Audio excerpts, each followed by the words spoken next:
સલામ તબિયત તો સારી છે ને હાજી સાહેબ? વાલેકુમ સલામ તબિયત તો સારી જ હોય ને.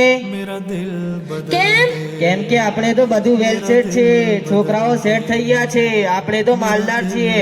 આપણે તો બજારમાં 10 દુકાનો અને આ સોસાયટીમાં 2 ઘર છે અને આ ભાઈ સાથે આપણા 60% ભાગ છે. આપણે તો ટેન્શન ફ્રી માણસ છીએ કેમ કે આપણે તો રિટાયર્ડ માણસ છીએ. गफलत में डूबा दिल बदल दे મોલાના આ કાકા ફેકમ ફેક કરે છે. આનું તો ઘરમાં કોઈ હેસિયત કે વેલ્યુ જ નથી અને ખાવાના બાબા છે અને આ બધું તમને દેખાય છે તે એમનું નથી, બેંક વાળાનું છે અને ફાઇનાન્સ વાળાનું છે.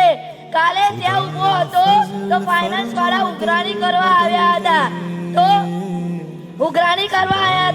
તો ફાઇનાન્સ વાળા બદતમીજી કરતા હતા અને આ ડોકરો ડેંગો મારે છે, મોટી મોટી વાતો કરે છે અને વ્યાજ સૂટ લોન ખાઈને મસ્જિદના પહેલી સપમાં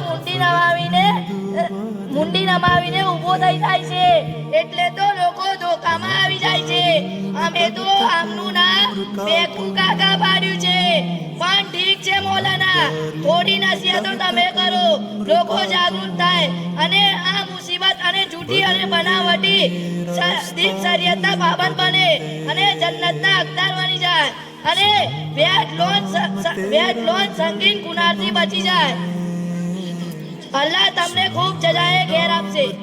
મોહતરમ ભાઈઓ બહેનો, અલ્લાહ તાલા કુરાન કરીમમાં ખરીદી અને લેવેચને હલાલ બનાવ્યું છે અને વ્યાજને હરામ બનાવ્યું છે. એટલે માટે હરામ લેવડ દેવડથી બચવાની કોશિશ કરવી જોઈએ.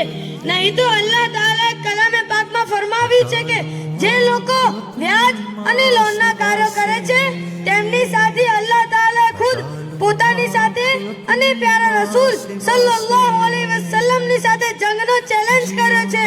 તો શું કોઈ અલ્લાહ તાલાનો ચેલેન્જ કબૂલ કરે તો જંગ જીતી શકશે? નહીં તો આપણે બચવું જોઈએ. અને બીજી વાત એ છે કે લોન લઈ મોટી મોટી પેઢી બનાવવાનું અને દેખાવ કરવાનું છોડી દો, કારણ કે એક તો હરામ અને પાછો એમાં રિયાકારી. તમે લોકોને હકીર સમજીને બહુ મોટા ગુનાહમાં ઘૂસી જાઓ છો. તો અલ્લાહ તાલા આવા લોકોને દુનિયામાં જલ્દીથી પકડ કરે છે અને આવી પેઢીઓ ઉદયે ખાધેલી લાકડીની જેમ પડી જાય છે. सहल फरमा तो अल्लाह ताला हम सबको सहल फरमा मुसलसल તો અલ્લાહ આવી પેઢીઓ ઉદય ખાધેલી લાકડીની જેમ પડી જાય છે. તો અલ્લાહ તાલા આપણને અને આપણા રિશ્તેદારોને અને આપણા સમાજવાળાને હરામ રિયાકારીથી બચવાની તૌફીક અતા ફરમાવે. આમીન. વમા અલૈના ઇલ્લલ બલાગ. અસ્સલામુ અલૈકુમ વ રહમતુલ્લાહિ વ બરકાતુહુ.